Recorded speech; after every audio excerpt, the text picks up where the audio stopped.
자, 여러분들 화질이 많이 안 좋아서 새로운 방법으로 하려다가 좀 화질이 안 좋아서 선생님 다시 영상을 찍어서 올려줄게요. 자, 132페이지에서부터 잘 안 보인다고 해서 여기는 잘 보이죠, 그죠? 자, 다시 설명을 하자면 우선은 앞에서 우리가 설명했던 건 y는 ax의 제곱의 그래프에서 플러스 q만큼 y축으로 평행 이동한 그래프에 대한 설명이었죠.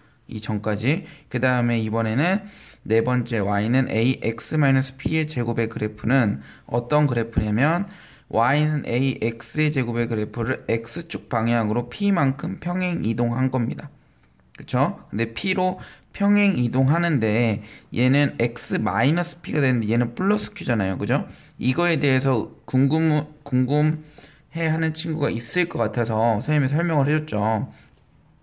평행 이동이라는 것은 x 자리에 x 대신 x-p, 즉 x축으로 p만큼 평행 이동하면 x 대신에 x-p가 들어가는 거고요. y축으로 q만큼 평행 이동하면 y 대신에 y-q가 대입되는 거고, 마이너스 q를 이항하니까 플러스 q가 된 거라고 얘기를 해줬죠. 그죠? 이거와 마찬가지로 x축으로 p만큼 평행 이동하면 x 대신에 x-p가 되는 겁니다. 그죠? 자, 그래서 x축으로 p만큼 평행 이동하면 y는 ax의 제곱에 꼭지점이 잡혀야 0,0이었단 말이야. 근데 이거를 x축으로 p만큼 평행 이동하니까 꼭지점이 잡혀야 x좌표가 어떻게 되는 거죠? p가 되는 거죠. 그러니까 p, 0이 되는 겁니다. 그 다음에 축의 방정식은 꼭지점의 좌표에 x좌표랑 관련이 있다고 했죠? x는 p, x는 하고 쓰는 게 축의 방정식이라고 했으니까 축의 방식 x는 p 이렇게 되는 겁니다. 그죠? 그 다음에 x축에 대하여 대칭인 식은 어떻게 하냐면 y 대신에 마이너스 y를 대입하는 거라고 했고, 마이너스 y를 대입하면 어떻게 되냐면 y는 마이너스 a x-p의 제곱 이렇게 되는 거죠. 그죠? 그 다음에 a가 0보다 클 때, 그 다음 이 말은 뭐냐면 a가 x제곱의 개수가 양수일 때를 의미하는 거죠. x가 증가할 때 y가 증가하는 범위는 축의 방정식의 오른쪽이라고 있죠. p가 뭐냐면 이 축의 방정식 그 꼭지점의 x좌표, 그죠? 그거의 오른쪽 범위인 거고, x가 증가할 때 y가 감소하는 범위는 축의 방정식의 왼쪽, 그러니까 x는 p보다 작은 범위라는 거 라고 설명을 해줬죠. 그죠? 그 다음에 함수값은 의미하는 건 이 그래프 x가 2 값일 때 y는 여기, x가 여기일 때 y는 이 값들, 그러니까 y 값에 해당하는 범위는 어떻게 되냐면 0보다 크거나 같다라고 얘기를 했었죠. 그쵸? 자, 2차 함수 y는 x제곱의 그래프를 지금 x-2의 제곱이라는 것은 얘는 뭐냐면 x-2가 들어갔다는 것은 x축 방향으로 2만큼 평행 이동했다라는 거죠. x 대신 x-2가 됐으니까. 그쵸? 그러면은 축의 방정식 꼭지점의 좌표들이 다 어떻게 돼야 돼? x는 2, 두 칸 평행 이동한 그래프가 될 겁니다. 그쵸? 이렇게 이해를 해도 되고요. 또는 어떻게 이해하는 거냐면 원래는 가장 기초적인 게 뭐냐면 x의 값에다가 뭐 마이너스 2, 마이너스 1, 0, 1, 2 이 값들을 대입했을 때 y 값을 찾아서 y는 x제곱의 그래프를 그려주고요. 그 다음에 여기도 마찬가지로 x가 마이너스 2, 마이너스 1, 0, 1, 2 값을 대입했을 때 y 값을 찾아줘서 그 점들을 연결한 게 이 그래프를 그리는 문제가 되겠죠. 그쵸? 근데 우리는 y는 x의 제곱의 그래프는 앞에서 그려봤고, x-2의 제곱의 그래프라는 것은 x축 방향으로 2만큼 평행 이동한, 플러스 2만큼 평행 이동한 그래프라는 걸 우리가 이해를 하고 있기 때문에 어떻게 되냐면 모든 점들이, 모든 그래프가 어떻게 오른쪽으로 두 칸씩 이동한 그래프가 되는 거죠. 알겠죠? 이렇게 이해를 해도 된다고 얘기를 했습니다. 그죠? 그 다음에 자 5번 보자. 자, 이번에는 y는 ax-p의 제곱 플러스 q의 그래프라고 나와 있는 것은 앞에 있는 우리가 최종적으로 하고자 하는 건 이 그래프에 대한 설명이라고 했죠. 그쵸? 그래서 방금 전에 했던 거는 y는 ax-p의 제곱까지만 했었고, 그 앞에서 했던 건 y는 x제곱, ax제곱 플러스 q에 대해서 했고요. 그쵸? 그 맨 앞에서는 y는 ax제곱에 대한 그래프였고요. 그죠? 최종적으로 이걸 하기 위해서 앞에 있는 세 개를 했던 겁니다. 그쵸? 자, 그럼 y는 a x-p의 제곱 플러스 q라는 거는 어떻게 된다? x 대신 x-p가 들어갔으니까 얘는 x축으로 p만큼, 얘는 y축으로 q만큼 평행 이동한 겁니다. 알겠나요? 그래서 이거는 y는 ax의 제곱의 그래프를 x축으로 p만큼 y축으로 q만큼 평행 이동해야 되겠죠. 그러면 이런 식의 그래프가 되는 거고, 이거는 우리가 무슨 형태라고 하냐면 표준형이라고 합니다. 그쵸? 이렇게 바꾸는 거를 표준형이라고 그래요. 그리고 우리가 y는 ax의 제곱 플러스 bx 플러스 c, 이거는 2차 함수다 라고 하면서 설명을 했었던 부분이죠. 이거는 뭐라고 하는 거냐면 2차 함수의 일반형, 얘는 표준형. 그래서 보통 문제는 어떻게 나오냐면 일반형으로 표준형으로 바꿔야 되는 문제가 많이 나옵니다. 왜냐면 우리가 표준형으로 바꾸고 나면 뭘 구할 수 있냐면 이 값을 0으로 만드는 값, x는 p가 되고요. x는 p를 대입하면 여기 앞에 있는 부분이 0이 되니까 따라서 y는 q가 되겠죠. 그럼 x는 p, y는 q, 얘가 의미하는 게 뭐냐면 여기 나와 있는 것처럼 꼭지점의 좌표가 되는 거죠. 그쵸? 그러니까 꼭지점의 좌표를 구해야만 우리가 알 수 있는 정보들이 많습니다. 꼭지점의 좌표가 거의 대부분이라고 생각하면 돼요. 2차 함수에서. 굉장히 중요한 거죠. 그쵸? 그러니까 y는 ax-p의 제곱 플러스 q, 표준형으로 바꾸게 되면 우리가 이 값을 0으로 만드는 값 p, 그 다음에 q, p,q가 꼭지점의 좌표가 되고요.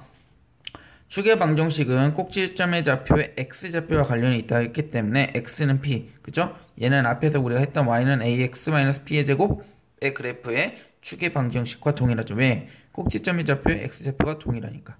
그죠? 그러니까 축의 방정식은 x는 p를 우리가 구할 수 있고요. 그죠? 그 다음에 x축에 대하여 대칭의 식은 똑같죠? y 대신에 마이너스 y를 대입하는 거라고 했고, y 대신에 마이너스 y를 대입하면 y는 마이너스 a x-p의 제곱 마이너스 q의 식이 되겠는 거죠. 그쵸?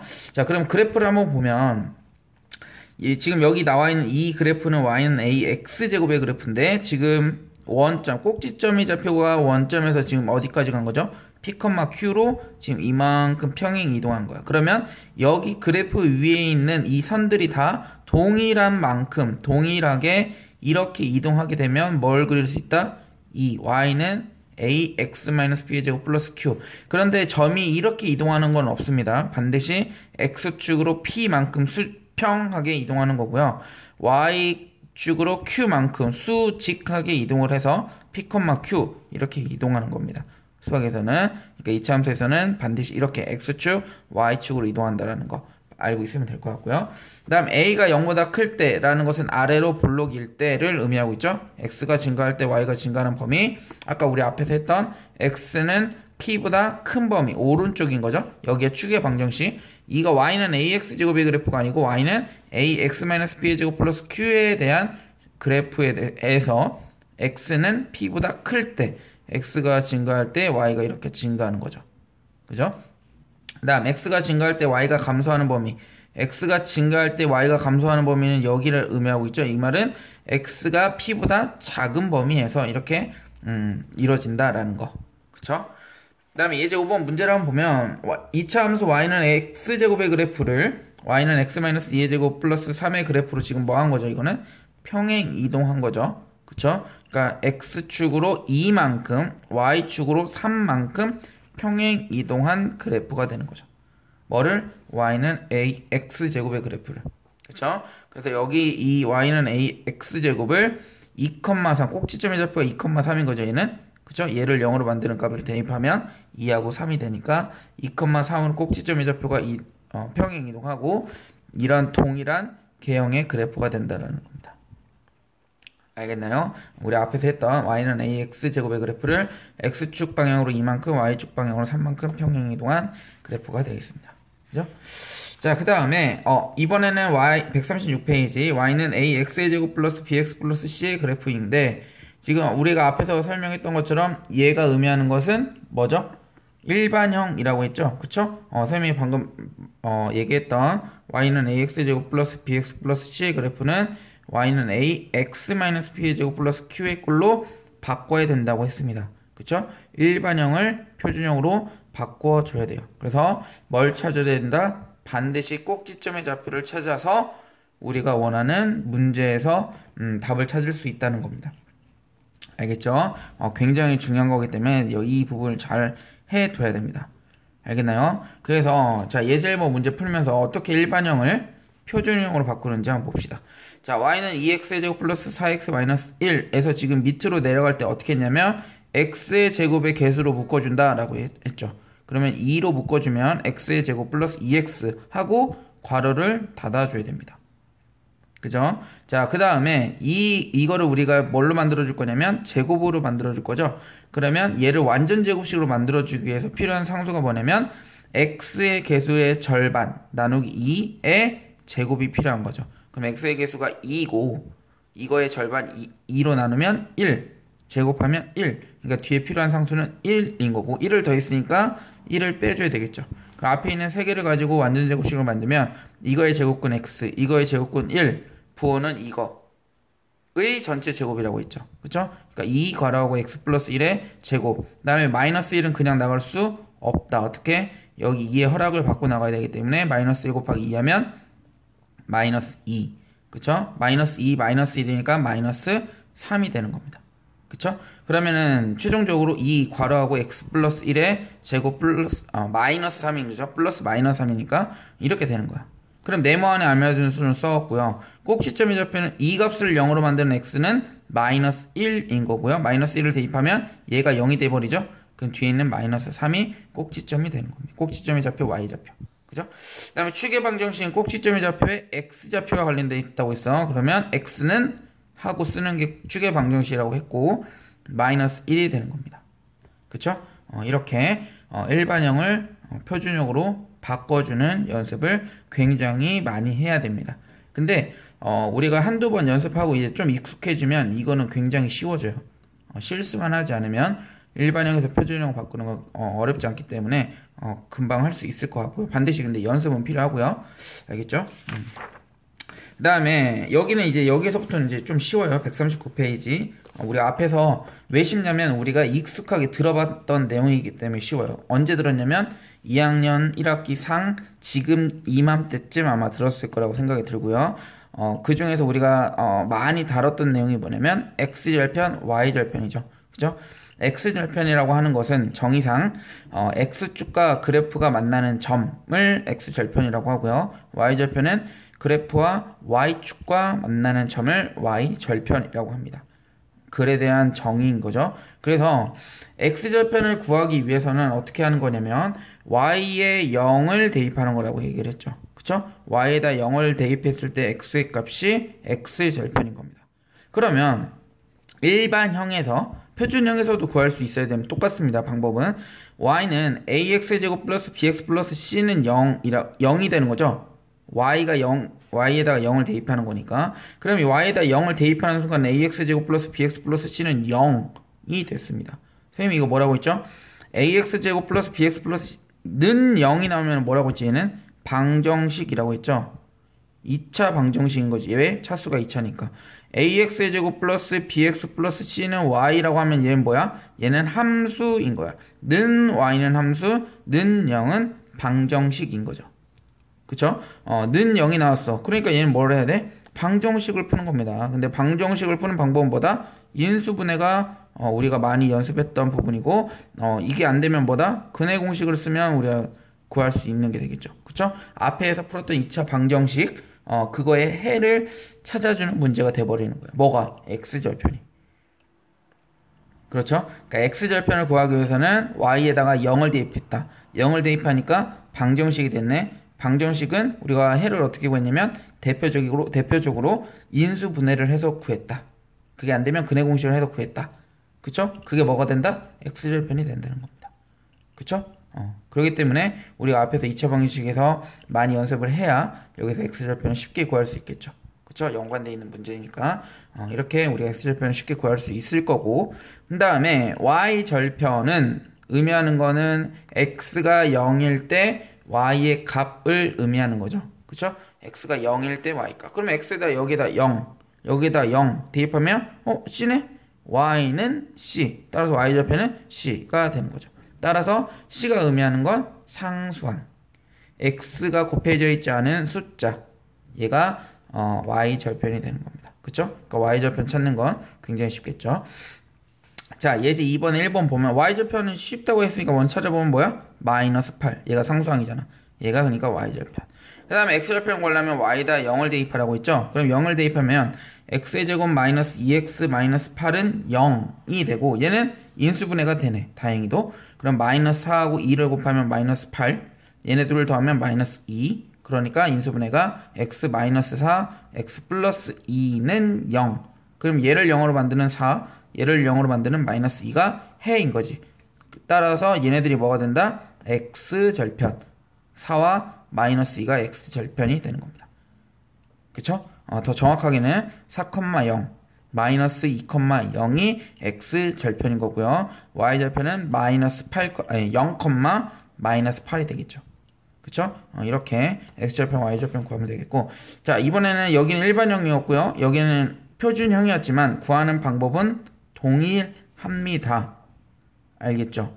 그런데 일반형으로 구하는 게 훨씬 더 간단하잖아요. 그쵸? 근데 이거는 이제 또 일반형으로 바꿔도 됩니다. 2번을 일반형으로 바꿔서 방금 했던 것처럼 풀어도 전혀 문제될 건 없어요. 근데 대신 한 번 더 풀어야 되기 때문에 조금 시간이 좀 더 걸리기는 하겠지만, 자, 그러면 얘는 이제 또 다른 방법을 한번 소개를 해줄게요. x절편, y절편을 구해야 되는데, 우선은 이거는 우리가 일반형일 때는 y절편을 쉽게 구할 수 있잖아요. 근데 이렇게 표준형으로 바꿔져 있는 문제는 x절편 구하는 게 조금 더 쉽습니다. 그래서 x절편은 어떻게 구하냐면, 봐봐요. y에다가 0을 대입하면 3x 플러스 2의 제곱 마이너스 27이죠. 마이너스 27 이하면 3x 플러스 2의 제곱은 27. 3으로 나누면 x 플러스 2의 제곱은 9. 어떤 거의 제곱이 9가 됐죠. 그러면 어떤 거 x 플러스 2는 플러스 마이너스 3. 따라서 x는 마이너스 2 이항해주면 마이너스 2 플러스 마이너스 3. 플러스 한번 마이너스 한번 계산해주면 1과 마이너스 5. 얘가 뭐가 되는 거야? x절편. 그렇죠? 계산이 조금 길기는 하지만 그렇게 어려운 계산법은 아니죠? 그렇죠? 그래서 이렇게 쉽게 x절편 구할 수 있고요. 그 다음에 y절편은 x에다가 똑같이 0을 대입하면 구할 수 있겠죠. 그럼 2의 제곱은 4, 4, 3, 12. 마이너스 27하면 마이너스 15가 y절편이 되는 겁니다. 알겠죠? 일반형도 표준형도 동일하게 x에다가 0 또는 y에다가 0을 넣어서 x절편, y절편을 구하는 겁니다. 방법은 동일하죠. 그죠? x절편은 y에다가 0을 넣고 y절편은 x에다 0을 대입했을 때 값들을 구하는 거죠. 그런 문제 유형입니다.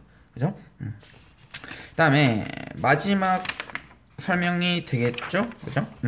그래서 141페이지 이번에는 부호 결정하는 건데 앞에서 설명했던 것보다 이 부호 설명하는 게 가장 쉽게 생각이 들고요. 문제가 그렇게 어려운 문제는 많이는 없습니다만 142페이지 유제 3-3번 같은 경우에 선생님이 유제풀이에서 영상을 올렸겠지만 1차 함수와 2차 함수에 연관된 문제가 여러분들이 가장 체감적으로 많이 어려워하는 문제입니다. 왜냐면 우리가 1차 함수를 또 공부를 또 안 한 지 꽤 되기 때문에 여러분들이 어렵게 느끼는 파트입니다만 그래도 또 반복하면 또 기억이 바로 날 거예요. 알겠죠? 자, 부호를 결정을 해보자. 자, 부호 기준은 일반형입니다. y는 ax의 제곱 플러스 bx 플러스 c일 때 a가 의미하는 건 x제곱의 개수입니다. 얘가 양수이면 아볼, 아래로 볼록, 음수이면 위볼, 위로 볼록. 이렇게 이거는 앞에서 계속 설명을 했던 부분이기 때문에 우리가 계속 다뤘기 때문에 뭐 굳이 한번 더 우리가 한번 반복해 하는 거죠. 별로 어렵지 않죠. 그러니까 그 다음에 b는 우선 패스. 더 쉬운 건 C니까 C 먼저 설명을 할게요. C가 우리 앞에서도 했는데 방금 전에 이게 뭐죠? C는 상수항이죠. 상수항이 의미하는 건 Y절편이라고 했습니다. 그럼 C가 Y절편이라는 것은 Y축과 만나는 점이 X축보다 위에서 Y축과 만나면 양수, X축과 밑에서 Y축과 만나면 음수가 되는 거겠죠. 그쵸? 그러니까 이건 그래프만 딱 보면 C가 양수인지 음수인지 바로 알 수 있는 거야. 그러니까 1번하고 3번은 쉽죠. 문제는 2번만 하면 된다고 했지. 그치? 축의 위치가, 축이라는 것은 여기 이 움푹 파여져 있는데 또는 움푹 올라와 있는 데가 뭐가 되냐면 축이 되는 거예요. 축의 위치. 그게 y축의 왼쪽에 있을 때 여기 있는 경우가 어떻게 되냐면 이런 식으로 생겼을 때는 A, B의 부호가 같은 거야. 그러니까 A는 아볼이냐 위볼이냐에 따라서 결정이 되는데 축이 왼쪽에 있으면 아볼이면 B가 양수, 위볼이면 B가 음수 같아지는 거야. A하고 B의 부호가. 그런데 축이 Y축보다 오른쪽에 있는 경우는 A와 B가 반대야, 부호가. 그러면 아볼인 경우에는 B가 뭐가 될까요? 음수가 되겠죠? 위볼인 경우에는 B가 양수가 되는 겁니다. 이렇게. 그죠? 그러니까 A를 먼저 찾아주고 나서 축이 왼쪽에 있는지 오른쪽 보고 나서 왼쪽에 있으면 A랑 같겠구나. 오른쪽에 있으면 A랑 부호가 반대겠구나. 다르겠구나. 이렇게 생각하면 되는 문제 유형입니다. 알겠나요? 자, 1번 문제 풀어보자. 아볼이지? 그러면 A 양수. 그 다음에 우선 B 패스하고 C 여기 있잖아. C.